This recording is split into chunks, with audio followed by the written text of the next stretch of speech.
Hi everyone. This is Vivek Kulkarni with USMLE RX, and in this lecture, we'll finish up the cardiovascular section by discussing pharmacology. There are a lot of drugs to know when it comes to the cardiovascular system, but this information tends to be very high yield on the exam, so let's make sure to go through it carefully. We'll start with a brief discussion of anti-hypertensive therapy. In the case of essential hypertension, a number of drugs are used in order to lower systemic blood pressure: diuretics, ACE inhibitors, angiotensin II receptor blockers, and calcium channel blockers. These are covered in greater detail in the renal section. In the case of heart failure, the classes of drugs that are used are again diuretics, ACE inhibitors, ARBs, but also beta blockers in compensated heart failure and potassium-sparing diuretics. For beta blockers, it's important to remember that this must only be used in compensated heart failure. If the patient is unstable and in decompensated heart failure, beta blockers should not be used. Just to review, heart failure is considered compensated when physiologic adaptations in the heart and blood vessels allow cardiac output to be maintained, whereas decompensated heart failure is an unstable condition in which these adaptations are no longer adequate and cardiac output begins to fall. Also, they are contraindicated in cases of cardiogenic shock because they decrease cardiac output even further, and in the case of cardiogenic shock, this could lead to worsening of the disease or even death. Next, although diabetes mellitus and the drugs used to treat it are discussed in greater detail in the endocrinology lectures, the numerous drugs listed here are used in diabetics to prevent long-term cardiovascular damage. Also, of note, ACE inhibitors are used in diabetic patients to prevent diabetic nephropathy. Now let's move on into a more specific discussion of some of the drugs that act mostly on blood vessels. First is hydralazine. This is a drug that works to vasodilate, and it primarily acts on arterioles. Since arterioles largely determine mean arterial pressure, hydralazine can be used in the context of severe hypertension or hypertension during pregnancy. Additionally, since vasodilation of arterioles lowers the afterload on the heart, hydralazine can also be useful in heart failure. It works by increasing intracellular cyclic GMP, which leads to smooth muscle relaxation, a mechanism that's very important for you to understand. Notably, it has a prominent side effect of tachycardia that results as a vasovagal reflex from decreased blood pressure. Often beta blockers can be used to help prevent this. Other toxicities that you might encounter are listed here. Next is calcium channel blockers. These drugs block the L-type calcium channel found in cardiac and smooth muscle cells. They decrease the contractility of both of these muscle types. Some drugs, like nifedipine, act primarily on smooth muscle, whereas other drugs, like verapamil, act primarily on cardiac muscle. Therefore, nifedipine is primarily used to lower blood pressure, while verapamil is primarily used to lower contractility.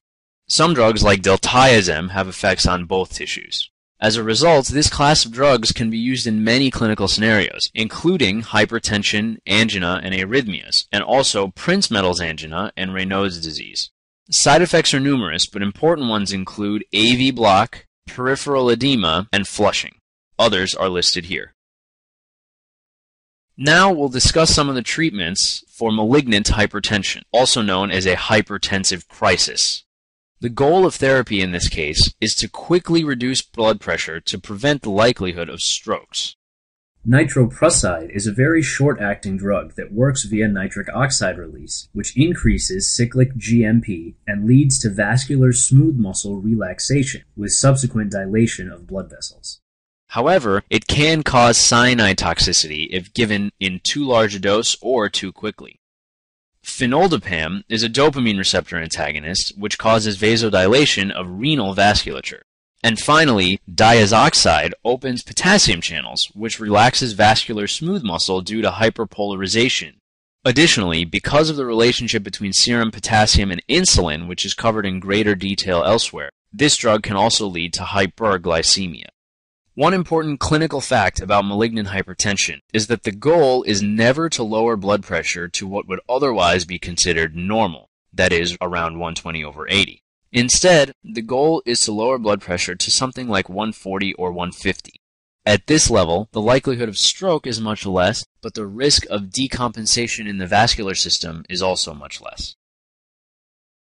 Now let's move on to a group of drugs commonly known as nitrates, which includes nitroglycerin and isosorbide dinitrate. Much like nitroprusside, these drugs cause the release of nitric oxide in vascular smooth muscle, which leads to vasodilation. However, these drugs act primarily on veins, not on arteries, which leads mostly to a reduction in preload rather than afterload. As a result, these drugs are used most often in the setting of angina, but they can also be useful in the setting of pulmonary edema and occasionally as erection enhancers. However, drugs like sildenafil have largely taken over this last role. Common toxicities include reflex tachycardia, hypotension, flushing, and headache. This can also manifest as Monday disease in the case of industrial exposure to nitrates. This is not something you're likely to encounter clinically, but it is something that may come up on your exam. Now that we've talked about all these different classes of drugs, let's review how to best combine them in treating angina. Since angina stems from a mismatch between myocardial oxygen supply and demand, the goal of all anti-anginal therapy is to reduce oxygen demand in the myocardium. There are a number of parameters that can allow for such a reduction. Let's discuss each class of drugs and the effects that they have on angina. First, nitrates, as we previously discussed, work by decreasing preload on the heart, which can be measured here by end diastolic volume. As a result, they lower myocardial oxygen demand, and they also lower blood pressure. However, they can cause a reflex increase in contractility and in heart rate, leading to a decreased ejection time.